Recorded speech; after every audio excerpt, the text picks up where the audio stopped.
नमस्कार, मी Punjab duck. Monsoon Dastak देणार आहे म्हणून ही सर्वप्रथम महाराष्ट्रातल्या शेतकऱ्यांसाठी आनंदाची बातमी. 13 मेला मान्सून अंदमानात दस्तक देईल आणि तिथून दिल्याच्या नंतर तुम्हाला सांगतो 13-14 पर्यंत 2-3 दिवस तिथं पडल्याच्या नंतर 10 दिवस केरळ यायला लागतात न ते 25-26 पर्यंत केरळपर्यंत येईल आणि तिथून 10 दिवस म्हणजे 7-8 जूनला महाराष्ट्रात मान्सून दाखल होण्याचे चान्सेस म्हणजे चिन्ह दिसत आहेत. म्हणून ही सर्वप्रथम शेतकऱ्याची आनंदाची बातमी. दरवर्षीप्रमाणे यावर्षी जवळपास 8 दिवस पाऊस लवकर येत आहे. म्हणजे मान्सून अंदमान बेटामध्ये लवकर जवळपास 8 दिवस येत आहे. दरवर्षी मान्सून कसा असतो, कधी 20 मेला अंदमान बेटावर येतो, कधी 19 मेला येतो, कधी 21 मेला येतो, कधी 22 मेला येतो. पण यावर्षी जसं गेल्या वर्षी 12-13 मेला आलता तसंच यावर्षी देखील 13 मेला मात्र अंदमान बेटावर मान्सून दस्तक देणार आहे. म्हणून ही सर्वप्रथम महाराष्ट्रासाठी, देशासाठी, आंध्र प्रदेश, तामिळनाडू, कर्नाटक, केरळ, महाराष्ट्र या राज्यासाठी आनंदाची बातमी. म्हणून शेतकऱ्यांनी आता तुम्हाला सांगतो 36-37 दिवस पाऊस राहिलाय. तुम्ही शेतीचे कामे करून घ्या, कारण की राज्यात मान्सूनसाठी म्हणजे अंदमान बेटावर बंगालच्या खाडीमध्ये चांगलं पोषक वातावरण तयार होत आहे. नसता तुम्हाला एक सांगू इच्छितो 20 मे पर्यंत ते वातावरण तयार होत नसतं.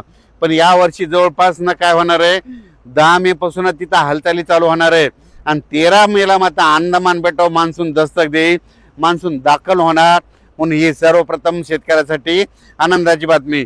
तिथून पुढचा प्रवास कसा राहील हे तुम्हाला मी अंदाजामध्ये सांगणार आहे. म्हणून हे देखील सर्व शेतकऱ्यांनी लक्षात घ्यायचं. राज्यात मात्र आता सध्या जवळपास 10-12 दिवस तीव्र उन्हाची लाट राहणार आहे, उन्हाचा पारा राहणार आहे. म्हणून शेतकऱ्यांनी स्वतःची काळजी घ्यायची, पाळीव प्राण्याची घ्यायची, पशुधनाची घ्यायची. म्हणून हे देखील सर्व शेतकऱ्यांनी लक्षात घ्यायचं. आणि त्याच्यानंतर एक महाराष्ट्रातल्या शेतकऱ्याला बरेच फोन आले, ऊस उत्पादक शेतकऱ्याचे फोन आले की अवकाळी एखादा मे मध्ये येणार आहे का. तर तुम्हाला सांगू इच्छितो मे मध्ये देखील काय होणार आहे, एक अवकाळी येणार आहे, पण ते काही भागातच पडणार आहे. 8-9 तारखेला जे पाऊस येईल ते काय होणार आहे, आदिलाबाद, नायगाव, नरसी, त्याच्यानंतर बिलोली, कंधार, लोहा, इकडं नळदुर्ग, इकडं सोलापूर ह्या पट्ट्यामध्ये काय होईल 8-9 तारखेला एक अवकाळीचा पाऊस येणार आहे. म्हणून त्या शेतकऱ्यांनी लक्ष द्यायचं. त्याच्यानंतर तुम्हाला सांगू इच्छितो 12-13-14 दरम्यान देखील एक अवकाळी येणार आहे, पण ते काही भागातच पडणार आहे, सर्वदूर पडणार नाही. म्हणून हे देखील लक्षात येतं. पण राज्यात सगळ्यात महत्त्वाची म्हणजे आनंदाची बातमी, अभ्यास केल्याच्या अंती 13 मेला मात्र अंदमान बेटावर मान्सून दस्तक देणार आहे, दाखल होणार आहे. म्हणून हे लक्षात यायचं. तिथून 10-12 दिवस काय होतं, केरळ यायला लागतं आणि तिथून 5-6-8-9 दिवस लगेच आपल्या महाराष्ट्रामध्ये यायला लागतं. म्हणजे 7-8 जूनला महाराष्ट्रात पाऊस येण्याचे चिन्ह दिसत आहेत.